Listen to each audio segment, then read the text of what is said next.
I don't mean to take over or anything but what do you call it? So for people like, say, Baal Tshuva or convert and living among a lot of wicked Gentiles and stuff like that, basically how to resist their influence.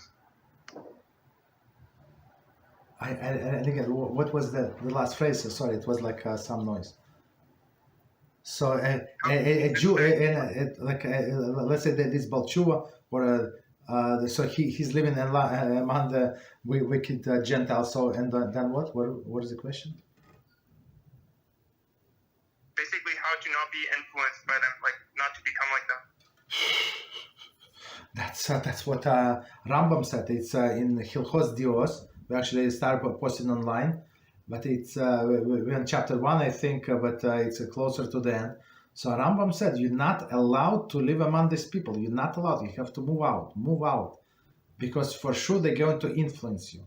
All of this music, like garbage music, all of this, like they talk very loud. Women love. Even you just live in a neighborhood. Forget about all other things. Like you open the window, right?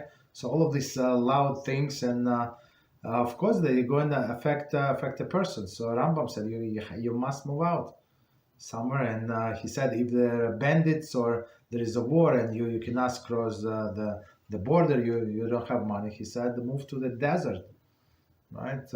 Isolate yourself. You're not allowed. It's only a matter of time until they're going to bring anybody down. It's only a matter of time. Right? Unless a person very strong, but why would you test yourself? You strong or not strong? Right? That's why we always recommend to sever all of this relationship with old friends. So because old friends, they're not going to take you seriously.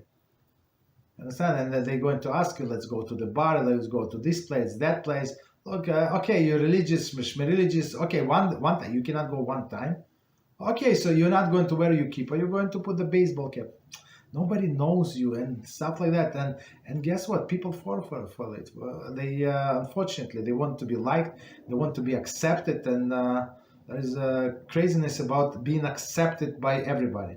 It's not Judaism, you understand? So we try to connect with righteous people and stay away from wicked people, right? So like. Not to talk to them. Of course, you have to be polite. You have neighbors. You have to say hello, good morning, good night, and whatever. Nice dog. So I want to tell you the story. What happened? One of our neighbors downstairs. So they asked me to do something in the house. Okay, so I was doing something in the house, whatever, helping them, whatever, right? And they were brought the furniture. And I said one word. I said nice furniture about the bedroom. I saw that like what is the head bed, right? This piece. And I say only maybe second time in my life I give somebody a compliment about furniture. I don't know, like to say something nice to the owner. So now this guy saw my wife on the stand and he said. Your husband fall in love with our furniture 2 years ago. Why don't you buy our bedroom set? It's like she you fall in love with. I say you normal, and then I remember the incident. You understand? That's the people we're dealing with. So like one time I wanted to say something nice, so now that's it. No more compliments. Just hello, goodbye, and that's it. Okay.